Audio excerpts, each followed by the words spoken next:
Just now I found this cable tie is not connected to this metal, so it's loosened and is dangling in here.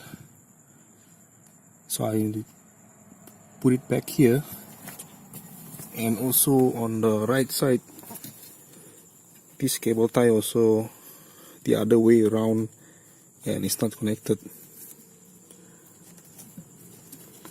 I think this cable for the passenger is to detect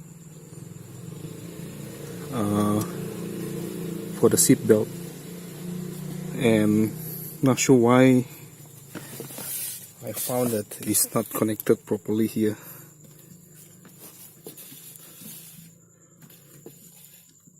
So now it's already connected. Okay.